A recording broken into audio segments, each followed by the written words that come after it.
Okay, here we are, friends. It's Tim Kirby Russia back with you again. Kind of impromptu here, I'd probably get a lot more views on these live streams if I were to do them at regular times, but I kind of have to do them when I have a moment. And I just kind of got free, and there's been a lot of talk in the chat about gold, so I thought I'd do one sort of video about it to kind of unite this topic together, gold and Russia and you. I see someone has their hand raised. Don't worry, we can talk to you later, sir, but not right now, because right now at the beginning of the video, when it's on YouTube, Rumble, BitChute, and wherever else, it's always best to have the main topic first, or else people just click away. So anyways, gold and Russia. Now, can you bring gold into Russia? Yes. Can citizens of Russia buy gold? Yes. One person, oh boy, I can't speak English. One person actually asked me, like, is buying gold and saving gold in that, is that like a big thing in Russia? I would say no. Like in America, we have, you could even get like infomercials on TV, or, I'm pretty sure some sort of gold purchasing companies have advertised with like Alex Jones. And I wouldn't be surprised if they start advertising with Judge Napolitano and all that other stuff, those kind of people. So I would say in America, this whole idea of like buy gold and keep it in your home for the future is a lot more mainstream of an idea. But in Russia, it does exist, but it's not very popular, which is surprising because Russia is probably the friendliest country on earth to buy precious metals.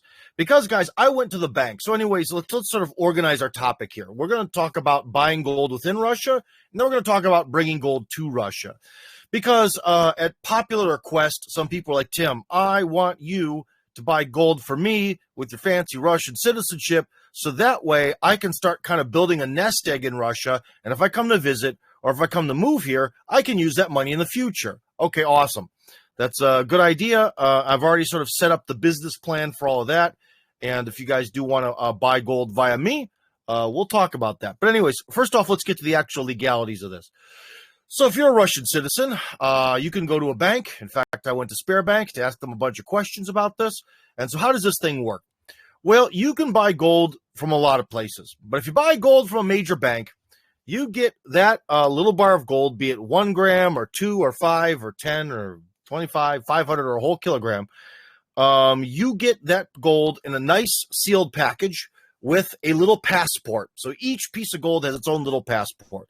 And the main thing that I think is the most important, if you really are trying to use gold as this sort of method of storing value, is they said 100% for sure, if you don't lose the little passport to the piece of gold, and the gold doesn't get damaged in the package, there's nothing wrong with it or weird or gets bent or whatever, they will 100% buy back the gold they said they sold you. I went through this process and asked the woman twice, because sometimes when you speak as foreign person, you say thing and people don't get you. Why they don't get you, I don't know. You know what I mean?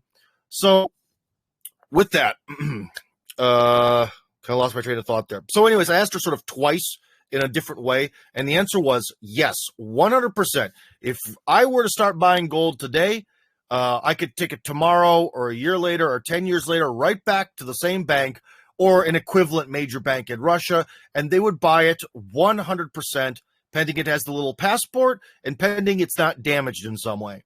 That's good news. Now, can you buy gold through other means from some guy off the street or whatever? You can. But the thing is, that's where you sort of get into the fact that, I'll put it this way, violent crime in Russia is really looked down on as being poo-poo. Con artistry crime has a little bit of a level of respect. So if I were you guys, I would not just go around buying random gold from random Russian people, even if it seems to have some sort of little passport with it. So that's one thing, is if you guys actually do want me to buy your gold, I sort of wrote and shared the terms of how I would do this. But I guess I could put the terms under this video, so you'll see them in the description. I'd be more than happy to do that, of course, because I'm one guy, and I have to sort of store this myself. Don't worry. There's a particular address that I have access to where you have to go through a few steel doors to get there, and I have 24-hour access to it where my name isn't attached to it. So there's a nice place to store this stuff. And buying a safe in Russia is actually really cheap. Ironically, but here's the ironic thing, because I thought the easy thing to do would be just to buy the gold and then keep it in a safety deposit box in a bank. The safety deposit box is more expensive for 1 month than a gram of gold. Can you believe that? That's absolutely nuts. And all the banks are like that. I don't know what it is, but this is one weird thing in Russia. These safety deposit boxes are brutal. Unless you want to store something of a value of like hundreds of thousands of dollars, then it's really not economically viable to store anything at a bank in Russia. So I can buy a safe, drill it to the wall, and don't worry, I'm not talking about Chekhov, friends, because after doing a video series about fixing up the house in Chekhov, Fort Kirby, as I call it, that would be a terrible idea to have such a place that's recognizable also be the place where I'd be keeping gold. No. We're not doing that. But again, going back to sort of the legality of things and all that, there is no limitation on people buying gold, although you do have to do it publicly. You have to bring your passport to prove you're a Russian citizen. But there's absolutely no limitations on buying or selling gold, which is awesome. That's what we call freedom. And in Russia, apparently, we have it. So after going to Spare Bank and asking them a million questions, I feel this new sort of wave of freedom here. So about now, we're going to get to bringing gold to Russia, but about buying gold in Russia, again, sort of the quick recap. Can a citizen buy as much as they want? Yes.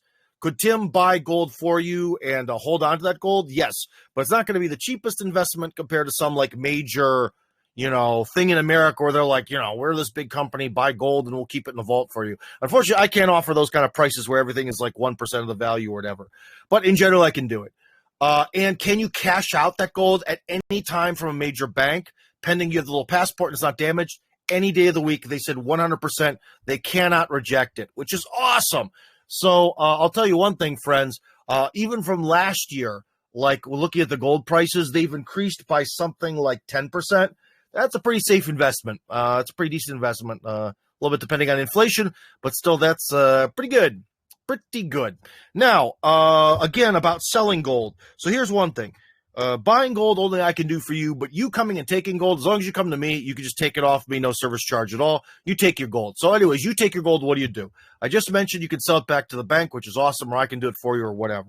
That's awesome. But what if you don't want to do that? What if you're not in the mood to do that? What if you want to get a better price? Because obviously big banks, they want to make money. So they're going to sell high and buy low. I always mix it up in my mind, right? And you don't want them to buy low because then you lose.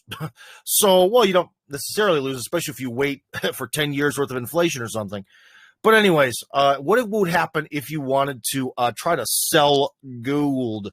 So anyways, on my other screen here, kind of set up this is a website here.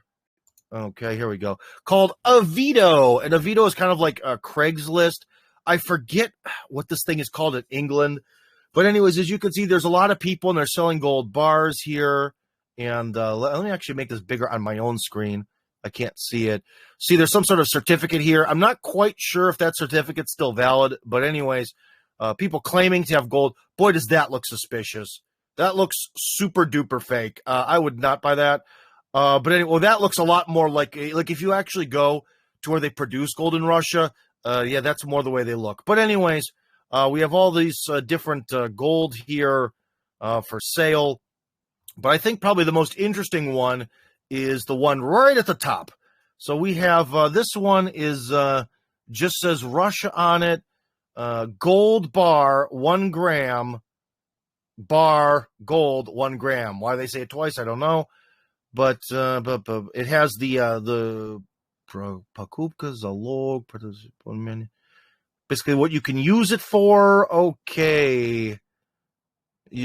Somewhere being sold in downtown Moscow. Okay. Well, let's just say that hypothetically this person isn't some sort of con artist and this is legit. So this is 5,900 rubles of gold that you can buy here. But I'll remember on Avito you can sell, so you could be the seller here too. So anyways, what is the bank offering? As of today, Spare Bank is offering for gold for 1 gram in rubles. You can buy it for 6,700, so almost That's a pretty big, pretty big difference there. That's, more, I don't know how much, $12 more expensive, 14 more for a gram of gold. So they were buying 5,900. This is 6,700. And the bank will buy for you today, guaranteed for 5,300, which is less. So I just thought that that'd be something you guys might be interested in. Another thing that you might not be aware of is it seems pretty universal in Russia. Oh no, I didn't want to do that. Well, I guess here, let's have me too. Why not? That you can buy gold, silver, platinum, and palladium pretty much everywhere. Gold obviously is the most popular for historical reasons, but hey, you want to buy some palladium? How much does that? But you can only buy it in 5 gram increments anyway. So that's that, which is interesting. Let's see, platinum. Can you buy it 1 gram? No. Platinum also is only sold for 5 grams. I'm pretty sure you can buy. No, silver's only in 50 grams or more.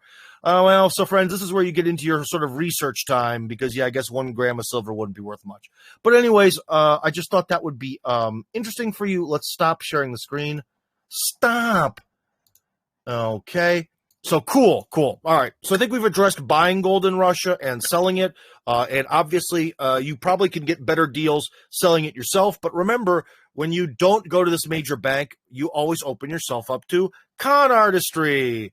So that's probably something to be aware of. Another thing is remember, too, that the stereotype of a Western foreigner is that you are a sucker and a pansy. So what happens if you're a sucker and a pansy and you're trying to sell, 500 grams of gold? Not to the bank. The bank will do everything to you. Will treat you like they are completely without bias.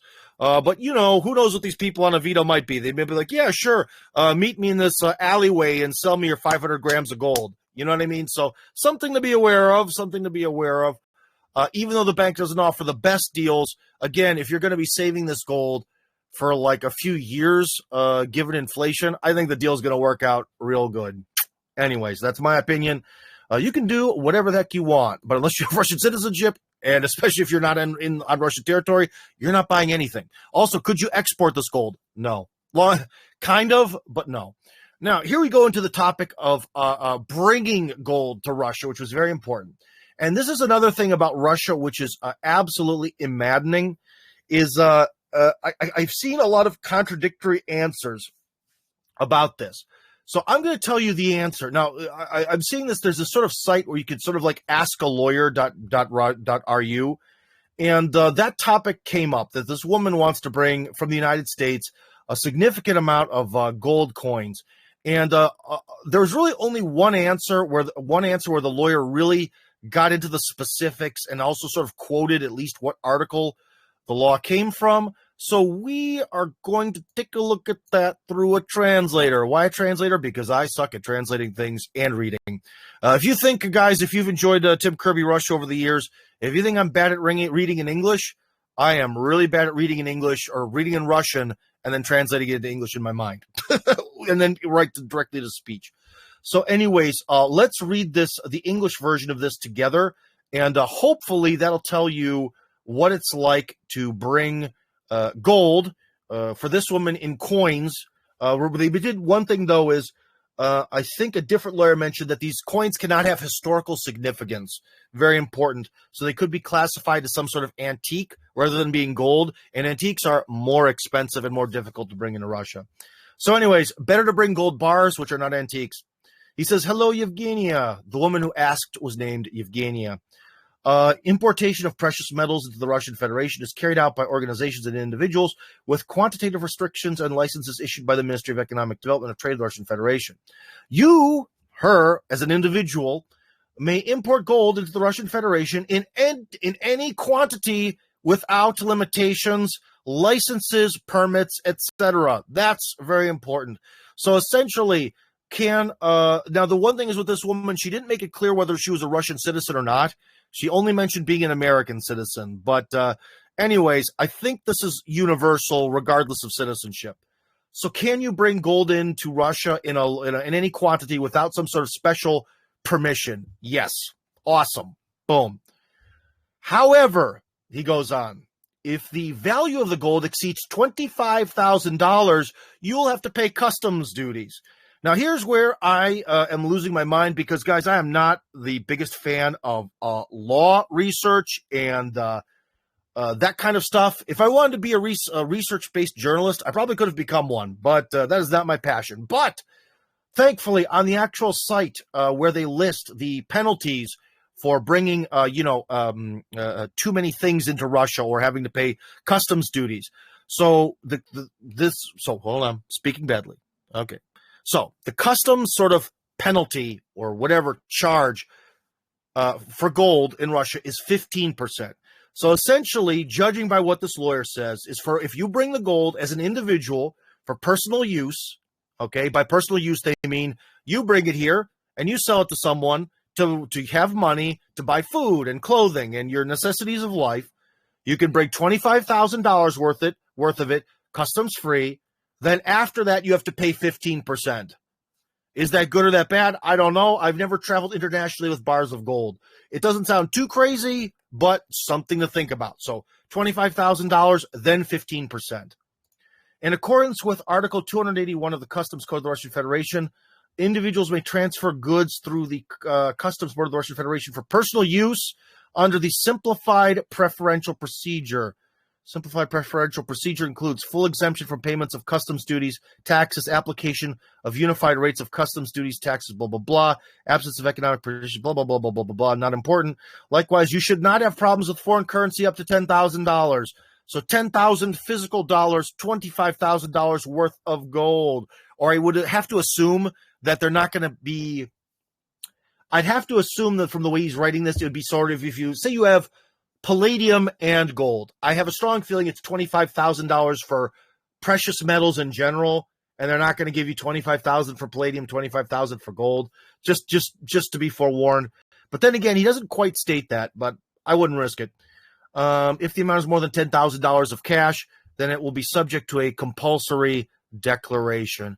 All the best to you. Good luck. And remember, one thing Tim will always tell you, they don't even check you for stuff when you come here anyways. Something to be well aware of, friends.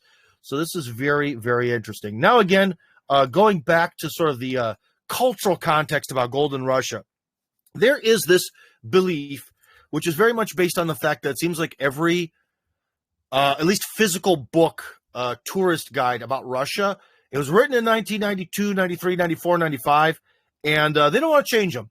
They're happy with the realities that were here back then. And so they always make it seem like Russia's this country where people like barter stuff. Like if you bring jeans from America, you can trade them for something. And I think some people get excited by this like almost romantic fantasy that they're going to this sort of like almost 1800s-y world where you could go to Russia and like trade stuff with people and barter, and that's cool. That is a complete lie. That does not exist. Everything here is done with rubles. Like everything. Yes, at the airport, at least they used to. I don't think they can anymore. But at the airport, you literally could buy anything with rubles, dollars, or euros, okay? Maybe that's changed to rubles and yuan. I don't know. That was at the airport. Everywhere that's not an airport, they only take rubles. I don't know how many foreign people have been surprised or misled into thinking that you could just walk into a McDonald's in Russia and pay with dollars because, again, the information about Russia about visiting Russia tends to sort of be trapped in the 1990s. That is not the case. So again, with this gold, you are not going to walk into Russia. Say you do, you bring your a bunch of gold bars up to 25,000. Who knows? You bring $50,000 worth, and you pay the customs fee for the other $25,000 worth. Cool. You come to Russia. You're not just going to be able to like walk into a Pechorachka and buy lunch with gold. It does not work that way. You're not going to be able to probably barter with people. The thing you do with gold in Russia is, again, if you look at websites where people talk about this, what you do with gold in Russia is when you want to buy rubles, you buy rubles. If you have a bunch of rubles, you buy gold. That's it. There's no anything else to do with them. That's it. You want to buy crypto, you can't buy it with gold. You got to buy it with rubles. So on and so forth, guys. Okay. So I think after going to the bank here and doing a little bit of investigation into the legalities of gold in Russia, I think we've come to a a pretty nice conclusion. And I'm going to right now take a look, because remember, if you post basically anywhere on Tim Kirby Russia Hardcore, comment, they all go to the same place. It's called the Hardcore Chat. So if you comment anywhere under any post, especially the one that says Telegram live stream in 50 minutes, I'll see it. And after I check our messages, if you want to do the raise your hand function and talk to me, we will. And you can. Because there's one person who wanted to talk to me, but they vanished. So I don't understand that. But anyways, okay. The dying breath of the enemy. Well, a Ukrainian gets a sucking chest wound. I don't think we'll be sharing that. That's a little bit over the line there. Let's not glee in the suffering of the enemy. Take glee in the suffering of other people, even if they're on the other side. Let's not go too far with that. Well, maybe if it was the people who are ultimately responsible, maybe then we can take some glee in their suffering, but not commoners. Let's see. Also, I just shared a post. You'll see it says we have a new method to send money to Russia from one of our subscribers. Basically, there's a way that you can sort of send through wire, like a Swift wire transfer money to certain banks in Russia. Apparently, this guy's been able to do it. So you're free to look into that. That's on the main page there. But anyways. I use Corona Pay. It seems cheaper except for bigger amounts. It seems better for someone said they use Corona Pay. I've never been able to use Corona Pay to get money outside of Russia. How does that work, man? If you're listening, how do you use Corona Pay to send money outside of Russia? Because I didn't think that was an option. Oh, well, this is kind of actually just a cool message about a market that one of our listeners goes to. Why not? We don't always have to talk about serious stuff. Because here at Tim Kirby Russia Hardcore, we can do anything we want. Cow farm in Russia. Fantastic. Boom. We talk about every aspect of Russia, be they serious and war-based or be they just for fun. Anyways, no comments. There's people listening here right now. No comments. What's with that? Does anyone want to have a chit-chat here? No. Okay, well, you guys who are listening then, anyway, since no one wants to talk, what we're going to do is, Nicholas wants to talk. Hello, Nicholas. You can go off topic today. You can go off topic if you want. Hello, Nicholas. Coming in. Coming in for a landing. Nicholas, 1. Nicholas, 2. Or is it my speakers? Hold on, let me test my audio here. We'll go bing, bing. We'll go bing, bing. Sorry, Nicholas, your microphone is not working. Sam Oak, who's been on the program many times. Hello. Hey, Tim, how are you? Hi, good. I feel very optimistic about gold in Russia. So Super. that's something nice for the future. Hey, I have an update for you that's really exciting. Sure. I married a woman 2 months ago that was born in Leningrad. Oh. And so she's a citizen. She's got a passport. So we're planning in 2 to 3 years when I can become a citizen to come and stay for 6 months so I can get my passport. Yeah. Whoa, hold on. You said something here that's out of the framework of the way I understand. What do you mean after you get citizenship, you'll come to Russia to pick up your passport? What do you mean? Oh, no. I mean, after 3 years, we'll come and we'll stay for 6 months. I think you have to wait 3 years. Dude, remember. Okay, so here's the thing. Now I'm going to, again, mute you, but I'll bring it back on right after I'm done talking, okay? Because, again, these background noises drive me nuts.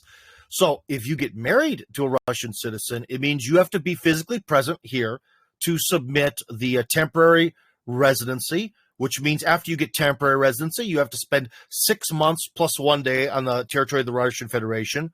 At the halfway point of your temporary residency, you can go and get your permanent residency. Then again, you have to continue spending 6 months plus 1 day on the territory of the Russian Federation until you finally gain Russian citizenship, and then you can go wherever you want. Okay, so anyways, you're back on the air. That's something you need to be aware of. There's no way to just come and pick up citizenship. Yeah, okay. Right, you're right. I'm sorry, I made it too summarized. But my understanding was you have to wait 3 years after you're married to do all that. Is that correct?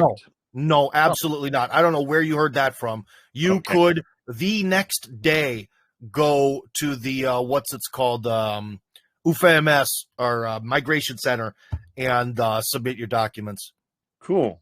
Now, what was that oblast you mentioned that they're looking for farmers that have 10 years of experience, and they give how many hectares? Well, they have a lot of different plots of land, but they are really looking for people who are serious. They're talking about like I would say 100-hectare plus range of farming. Now, this place is called the region Kaluzhskaya or Kaluga. The county is Masalsk or Masalsk. We'd probably say in English. Let me bring it up on the screen for you if I can do so without revealing private information. Oh my gosh. Let's see. Hold on. Let's get to. Oh man, lots of beeping. Sorry. Yandex.ru. Okay, here we go. Yeah, I have about 4.5 years experience at this point. I mainly ranch cattle and laying hens. So okay. So anyways, here let me bring this up. While you're here talking to me, we're not gonna mute you on this one. We're just gonna share the screen here. So anyways, this place here is called Masalsk. Right there. It is as we zoom out, you're gonna see it's very It is very, very isolated, despite the fact that it's not crazy far from Moscow. So this, I think, is like a 4-hour train ride or something, 4 or 5-hour train ride to get to Kaluga, and then that's out here. But as you see, there's nothing, right? So, so there's a lot of farmland out there that's available for you. And as you can see, as we get closer, there's all sorts of lakes and rivers and all that. They promise that there's just rivers and fresh water galore. And that's probably one of the reasons why the future of the world will be in Russia, because there's tons of fresh water, more than we could ever use. Now, I was researching on Mennonites. We go to a Mennonite church, and there's a small group of Mennonites in Omsk Oblast. I guess it's above Kazakhstan.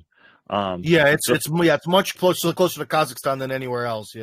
Yeah. So we were thinking, trying to go over there and trying to see if we could join their church or if they have some kind of expansion plans. But basically, they left Mexico in 2015 and 2016. There's a Time magazine article about how these I don't know if they were gangster Mexican ranchers, but they basically started encroaching on the Mennonite. And these were traditionally Russian Mennonites that left during the Bolshevik Revolution. So they were invited back to Russia to farm this area. I think it's called Pavlovka.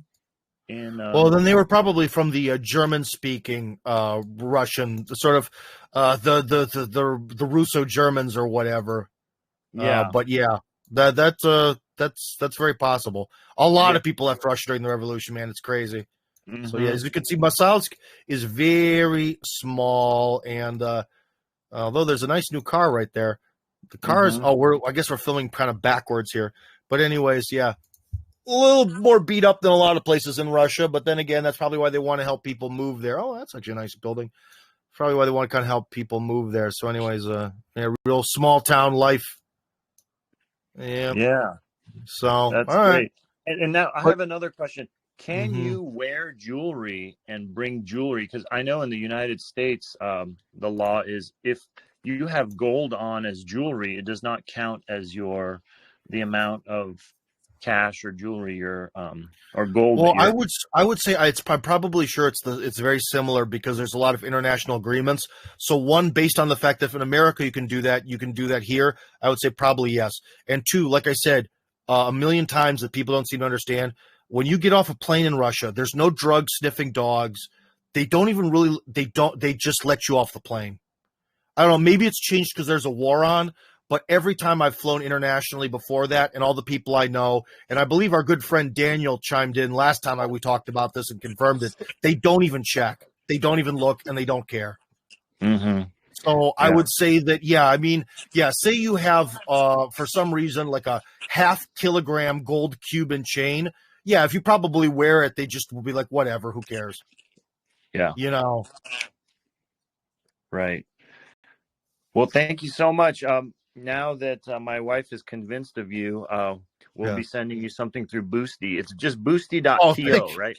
Yeah, Boosty.to. Well, then it's Boosty.to/Tim Kirby Russia. Of course, you have to find me because there's a lot of other people there. Oh, one thing you should know though about Omsk is before you move to Omsk, first off, if your faith is Mennonite and you want to live around Mennonites, that's awesome. The one thing though is Omsk is known as sort of Russia's Florida in the sense that all the crazy stuff happens there.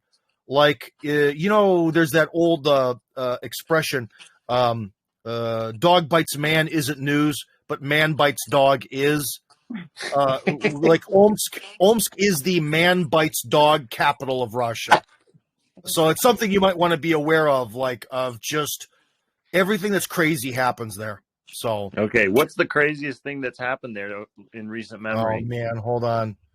Let me do a search in Russian. Типа самые безумные новости из Омска. So I yeah, also there's bought even the books you recommended. the language ones. Oh yeah. I'm learning. Я понимаю немного по-русски.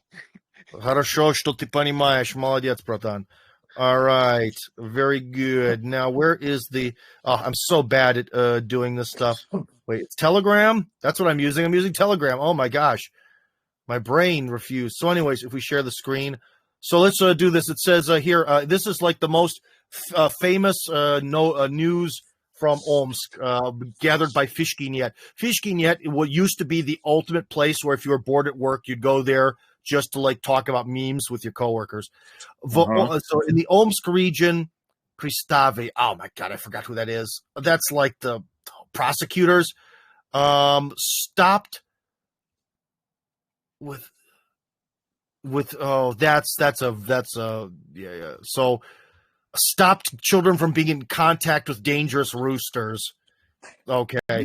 Girl broke into a cash register at the Omsk Park, like their theme park, with the help of a shovel. So girl breaks in with a shovel. Woman in leopard leggings attacked a cameraman for the TV channel Antenna 7. 83% of residents of Omsk know wow know what an organ looks like. I'm not quite sure which organ. In Russian, organ is also a vague word. So 83% know what an organ looks like. Okay. Drivers of Omsk's local minibuses have begun to obey the laws as a sign of protest. So that's awesome. Why? Hold on. In Omsk, the drivers of minibuses have begun transport таким образом. Oh, because they're only letting people off the bus at actual bus stops because they're not being paid well or treated well. Amazing. Because actually one thing is outside of Moscow, if you just kind of tell the bus driver, yo, bro, let me off, they let you off, which is amazing. A drunk resident of Omsk shot the snow near a spare bank. So he unloaded rifle fire into snow by spare bank. Let's see. In Omsk, the post office fined for slow delivery of letters to itself. Wow, that's confusing. I think that's confusing in Russian too. In Omsk, basically the traffic police stopped recidivist. What? I don't know. They stopped one of these guys who was going through town on one of those stupid inner tubes. In Omsk, 2 drunk nurses could not share a surgeon, and one of them is now being resuscitated. So they fought over a surgeon to comatose. Someone from Omsk went to a graveyard to I guess pay respect to their fallen relatives, and they but while they were there, they stole a tractor, and they also stole the gravestones as well as a foreign-made car. So there you go, dude. If you're going to move to Omsk, this is your future. So just something to be aware of. That's how it is. So if you're ever going to die from being attacked by a lion in Russia, you know where it's going to happen. So, all right, man. Talk to you later. Best of luck there in Omsk. So just so you guys know, Omsk, land of culture. So does anyone else want to talk about Russia or something? Anyone? No? Yes? No? Maybe we have some comments. I'll check the comments. If there are no comments and if there are absolutely no calls, then we're going to call this a day because I have to get going soon.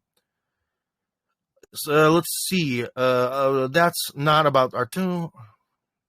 Why do foreigners admire the Moscow metro? Someone's asking. I'm just going to answer. Isn't that obvious? Why do people like the Moscow metro? Because it's huge, affordable, and it works amazingly well. What else is there? What else do you want for your public transportation system? I don't know.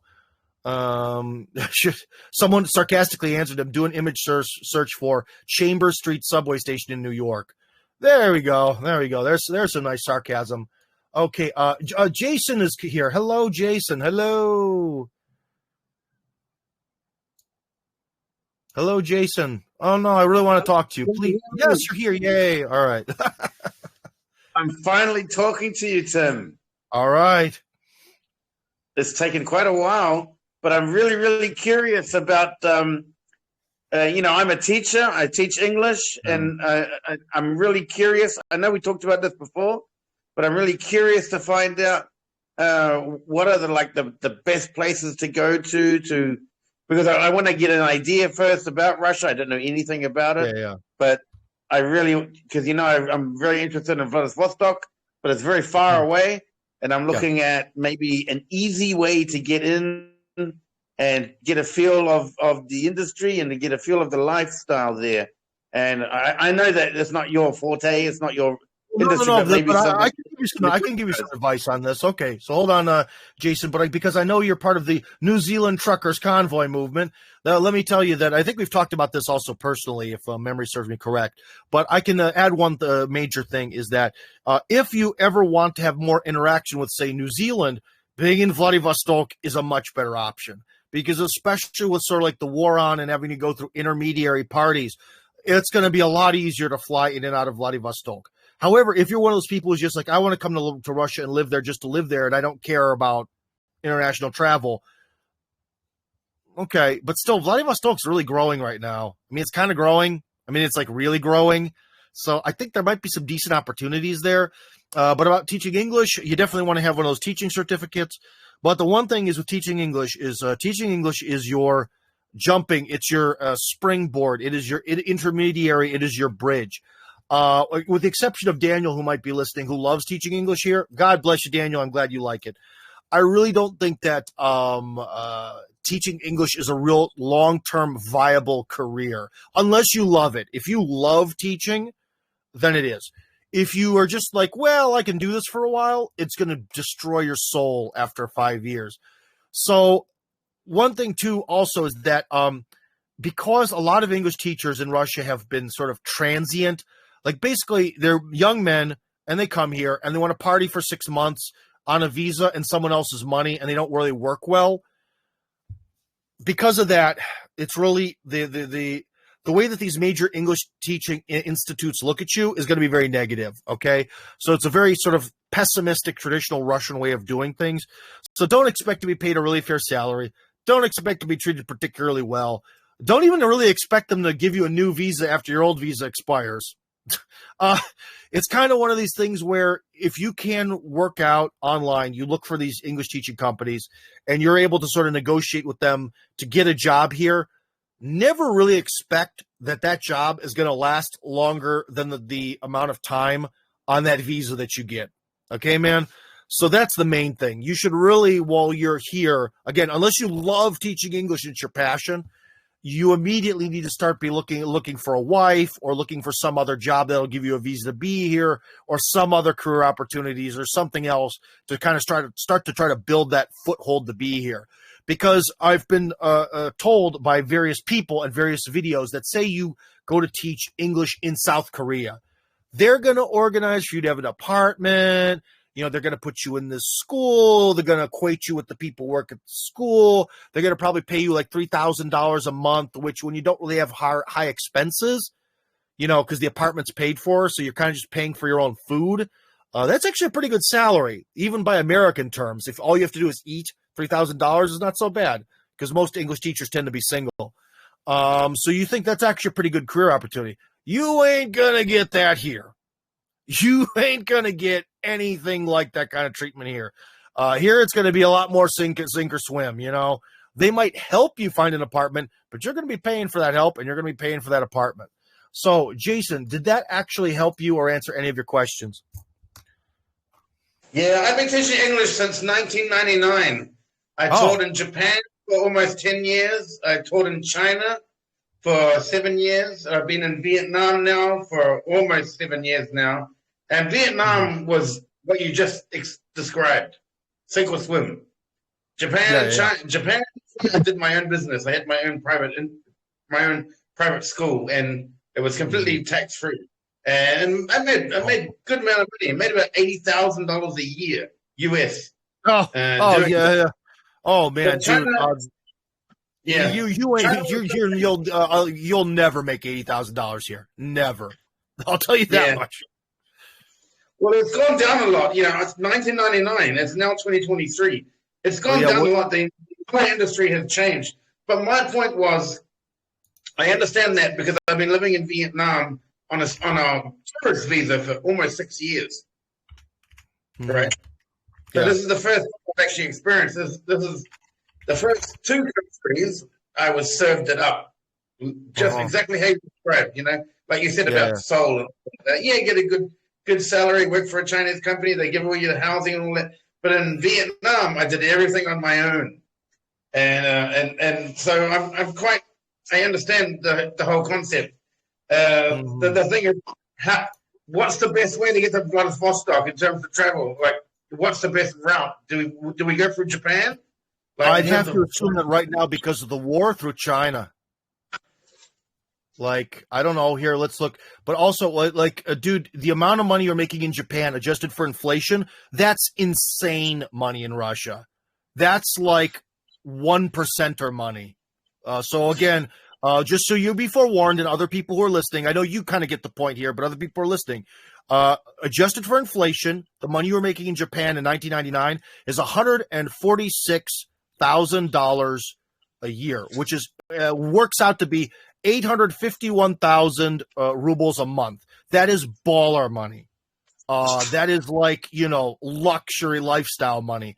No chance. The most I've ever heard of someone making money here was someone made about $55,000 teaching English here, which I'll adjust for inflation, bring it up to like, say, $60,000. So let's adjust it to rubles, and let's bring it down to months. Was 300,000 rubles a month, which is very good money. But that person really worked their butt off for it. And that's the most I've ever heard of was about that. So word of the wise. Now let's take a look at flights. Let's see. Let's go to tutu.ru. Let's see. How do we go? It's not really about the money anymore because the world's gone to shit, mate. It's more about finding a place that I can escape all this bullshit wokeism. And I can just stabilize and make a reasonable living. You know, that's all it's about. Because what's going on right now, there's no recovery. You can't recover. The industry has just gone to crap. Any man and their dog now can go and teach online for $8 an hour, and they've dragged the entire industry down. So, I see. Okay. You know, so I'm looking at sort of just getting out of there and just. I've been in Asia for a long time. I want to stay in Asia, but I just want to have this experience being in a sort of white Asia. You know what I mean? Yeah.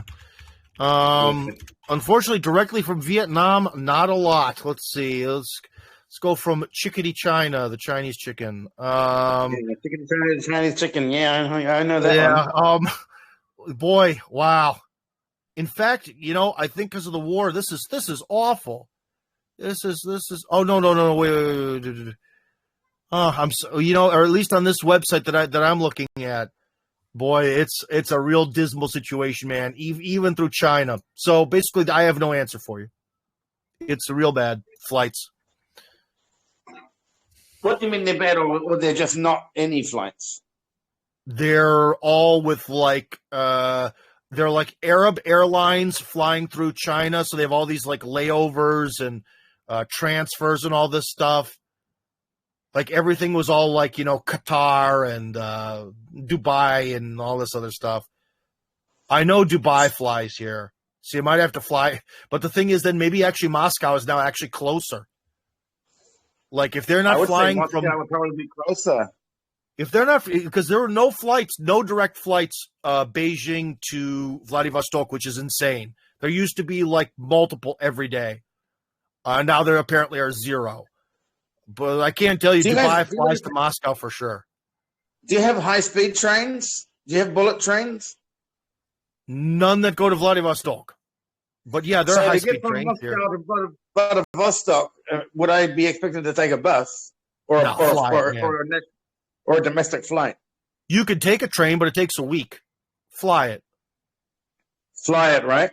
Oh, it's cheaper. It's 8 hours. That'll do. Yeah. That'll do, dog. That'll do. Yeah. All right, good. Right. I'm glad I was able to ask you the question, and hopefully people are listening and they can also know, because you know, I'm in Vietnam. All this crazy shit is not going on. What they're saying in the West is not going on. Vietnam is well solid behind Russia, well solid. And we don't have any of this woke bullshit going on. None of this crap is going on. They're not attacking the farming. They're not attacking the energy. This is just business as usual. And Vietnam and Cambodia were next to each other. One of the very few places that are not being sucked into. Well, yeah, this is one thing, dude, that I have. I'm gonna let you go here, not because you're a bad person, because I don't like the background noises. Is one thing that I really have trouble relaying to people is what it's like to live in a place where all this like climate change bullshit, it just doesn't exist. It doesn't even exist. It's not discussed. It's not a thing. Like it's very hard to explain to people what it's like to live in a completely different political reality. But like what you're saying in Vietnam, no one thinks about this stuff. It's just not even a thing. Like it's just not even a thing. It doesn't exist. And when you're free of it, it's an amazing feeling. It really is. Sam, you had something else to say? Sam Oak. Hey, yeah. Tim, you were talking about how I was intrigued. You mentioned that there's a different form of Judaism in Russia than I guess in the West. Can you expand on that? Oh, well, there's actually a lot of different types of Judaism here, and this is somewhere where we'd actually need some kind of sort of like a professor. I'm gonna mute you there, but again, you know, one of the key things that when they sort of made this thing of like what are the traditional religions, they really sort of, you know, they didn't say Christianity is the traditional religion of Russia. They said the Eastern Orthodox Christianity is, and the particular what is it, Sufist Islam is sort of the official interpretation of Islam that's supported by the government and is considered to be like the real local Islam. And this also applies to Judaism. The problem is I don't quite know what the specific version would be. You know what I mean? Like there's the different, like the Hasidics and the Sephardics and the conservative, this, that, and the other. And I don't quite know. Let me try to do it real quick. So hold on. If it's, yeah. Maybe our good old friend, the computer knows. Oh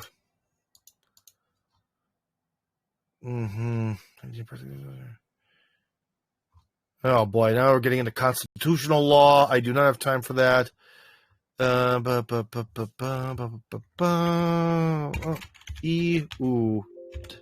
What?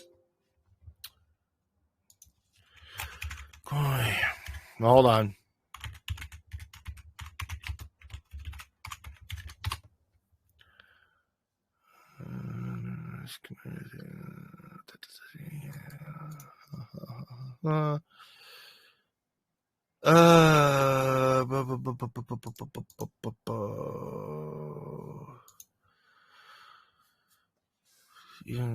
Нас конкретно горные. Oh boy, there's no real specific answer, but trust me, these things are were very specifically chosen, and they were specifically when they made this sort of which religions does the government support and which ones it considers to be foreign and doesn't support. They were very specific about this. According to Wikipedia, the local Jews of Russia are the Ashkenazi, Mountain, Georgian, and Bukharsky, which are the ones from sort of Central Asia. So, which I've actually met a group of those guys in New York, which was pretty weird. So you essentially have the Central Asians. I don't know, how do the Georgian ones differ from the Mountain ones? Because they've always been called the same thing to me. So anyways, that's your four: Ashkenazi, Mountain, Georgian, which I always thought were the same thing as the Mountain Jews, and the Bukharsky from Central Asia. So there you go. So, for example, the Sephardic from like Spain and all that would be considered foreign and alien, and or especially, like I'll put it this way: it doesn't mention anything about Zionism, does it? Interesting. That might be one of those sort of devils in the details sort of things, So, anyways, yeah. Getting back to that again, I've actually wanted to be honest, get on the program a couple people who are, because this topic just keeps coming up over and over again, and it's driving me nuts. So one thing, guys, is I actually sort of something keeps coming up, and it kind of motivates me to put an answer to it. But I really actually want to find some experts on like Judaism in Russia, because that topic keeps coming up over and over and over again. And I've even tried to talk to like one guy who loves to give me donations from time to time for my political views. I was talking to him about this whole thing and how so many of you guys have so many questions and, let's just say, criticisms towards a certain religious ethnic group. And his answer was, why? I was like, well, yeah, kind of have to understand is, there's all these sort of conspiracies between, the relationship between Israel and America and all this other stuff. And he was like, could you go into more detail? I was like, well, a lot of people, they see that there are these certain, Jewish people in Russian society, and certain ones do X, Y, and Z. And he's just like, but if someone is Russian and they don't say that they're Jewish, it doesn't count. So what's the problem? It's like, that's a very different way of looking at things. It's the only thing I could kind of tell him. So basically, it's like, if you are, he just said, if you're in Russian and you choose to sort of, because it's about Prigozhin, because Prigozhin's adopted parents, and it's very suspected that Prigozhin is actually part of that particular religious ethnic group, which unfortunately, because we live in satanic times, YouTube does not like that word that describes them, which is a normal word. It's a healthy word. It's a word that they use to describe themselves, but YouTube doesn't like it. But anyways, so there's been a big debate even in our group here about, like, does it mean something that, Prigozhin's, I believe his adopted father was like Shemuel or something. So anyways, again, guys, a lot of you guys are very passionate about conspiracy theories related to that particular religious ethnic group. I do not have such a passion for it. Sorry, I haven't been quite won over. Although I did think that our discussion we had with Afanasi, who has vanished from the planet or hates me now for some reason, which is awful. I love the guy still. We had a great discussion about the Khazars and that sort of history. So I think you can go back and look at that if you're really curious. Sam, we're about done. We've already talked a lot today. That's probably enough. One more little conversation with you and maybe one other person, and then I gotta get going here. So Sam, you're on air last time here, man. Then maybe one more person, then we gotta get going. We have to leave for good. Go away now. I will. Like the critical drinker, the Scottish film reviewer. Go away now. That's where I'm at. Sure. Well, here's my question: is there's a professor from that West Coast college, Stanford, Anthony Sutton, who wrote a lot of books about how Wall Street funded Bolshevism and they funded the Nazis back in the teens and 20s and 30s.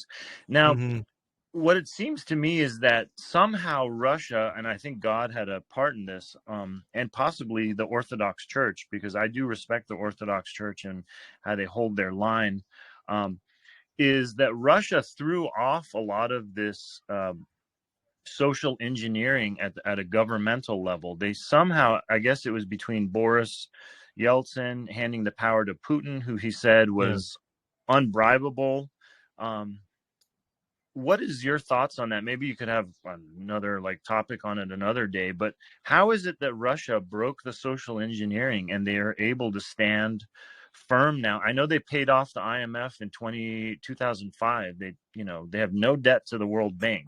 So is that part of it? What are your thoughts? Oh boy. Okay. Well, Sam, you know what? Our good friend Joaquin Flores did a live stream that was about, I posted it here. Dugin, the philosopher, put a very long, which may sound weird when you read it in English, but it was a very sort of long statement about the nature of liberals in Russia and where we're at. And I think his speech is essentially, basically, Joaquin broke that down in a live stream, and I didn't want to copy him, but I think we're going to have to. Because that what Dugin said actually answers a lot of your question, in that Russia really hasn't shaken away the yoke of this sort of social conditioning, but it also hasn't not tried to shake it off, if that makes sense. So it's kind of in a sort of middle ground. And anyways, maybe we should do a live stream about that right now if I can find it. Anyways, Mark, I'm going to, here's Mark. Let's talk to Mark. Hello. I'm going to go look for something. Mark, hello.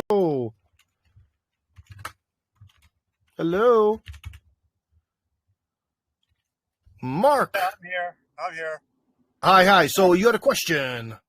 Yes, I was wondering, I have some registered dogs. How easy is it to bring your pet dogs over? I've looked at this before, but I can't remember. But essentially, you can do it for sure. But the dogs have to have 5 billion medical certificates and all that. There are certain international standards, so it's all international. Basically, if you could bring the dogs to the Netherlands, you can bring them to here. But they have to have all sorts of vaccinations and proof of this and proof of that. It is definitely a bureaucratic headache. But if you're going to move here permanently, then gotta do the bureaucratic headache. So. Okay. Thank you. I appreciate that. Yeah. It's all international. It's the same standards everywhere. Okay. So anyways, guys, what we're going to do is we're going to continue the live stream. We are going to stop recording.